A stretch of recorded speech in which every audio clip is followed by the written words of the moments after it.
Lottery Geek Q&A. What is up, you guys? I got a few lottery questions I want to get into today, so let's go ahead and get started with the first one.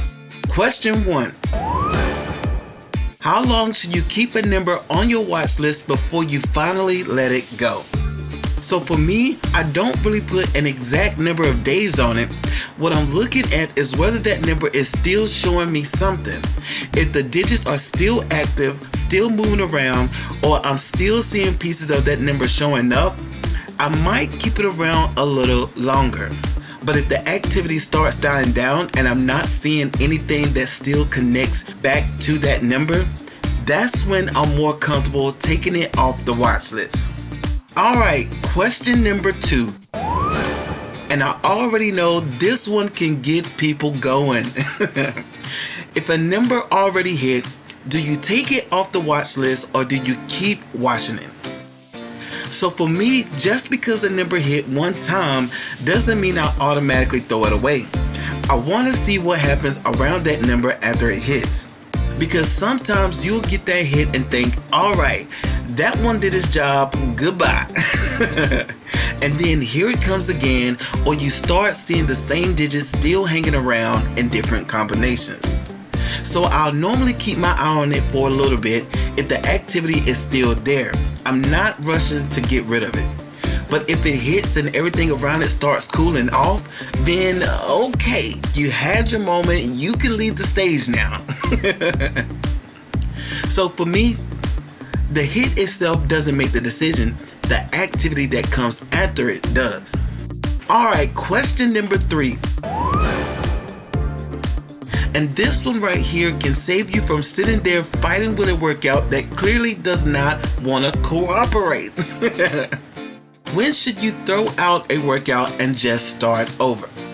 So for me, I'm not throwing a workout away just because it didn't hit right away.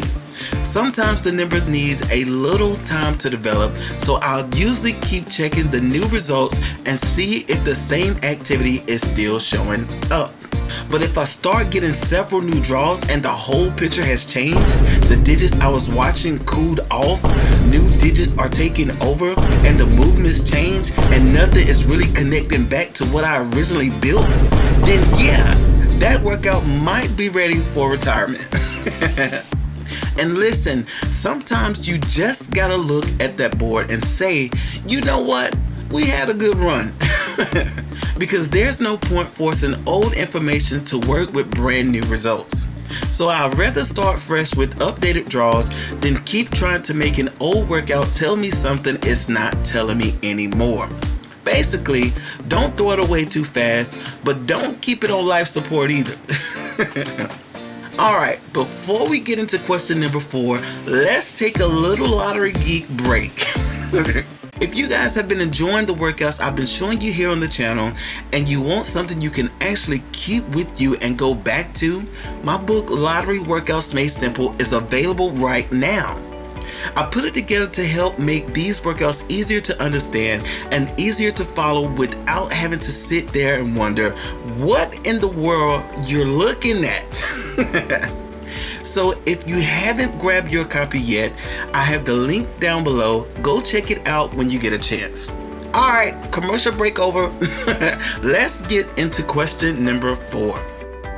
Alright, question number 4. How many past draws should you actually be looking at when you're doing a workout? That really depends on the workout you're doing. There isn't one number of draws that I use for everything. Some workouts may only call for 7 completed draws, another one might use 21, and another method could have you looking at a completely different amount. And the results don't always have to be from right now either. If you're studying a method, testing something out, or going back to see how a setup worked during a certain period, you can absolutely work with old results. The important thing is making sure you're using the right amount of draws for whatever method you're working with. Because if the workout says 7 and you pull 50, well, you done invited the whole lottery history to the party. So don't focus so much on how old the draws are. Focus on what the method calls for and what you're trying to learn from those draws. Alright, question number 5. What do you do when it looks like almost every digit is hot at the same time? First of all, don't panic. Because when you start seeing 6, 7, maybe even 8 digits showing activity, that board can have you looking at it like, okay, so who exactly am I supposed to pick? Tell me. So for me, that's when I stopped looking at just how many times a digit showed and start looking a little deeper. Which digits are repeating the strongest? Which ones are moving through different positions? Which ones keep showing together? And are there certain digits that are doing more than just showing up once or twice? Because all active digits aren't necessarily giving you the same amount of information. 2 digits might be looking hot, but one of them could be showing way more movement and connections than the others. So when the board starts looking like everybody came to the party, I'm looking for ones that actually showed up with something to say. That's how I start narrowing it down instead of trying to work with everything at once. Grab it! Alright you guys, that's gonna do it for this Q&A. We got through 5 questions today and I actually have fun with this one.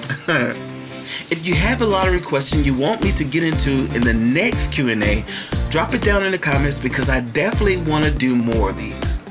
And for those of you who've been wondering when I normally upload, I usually try to wait until all the lottery drawings for that day are finished before I post. That way, when the video goes up that night, you guys can sit down, study it, work through whatever I'm showing you, and if you decide you want to give it a try, you are already ready to go by the morning. So that's why you'll usually see my videos coming out later at night. I'm trying to give you the freshest completed results possible and still give you time to study before the next draw gets started.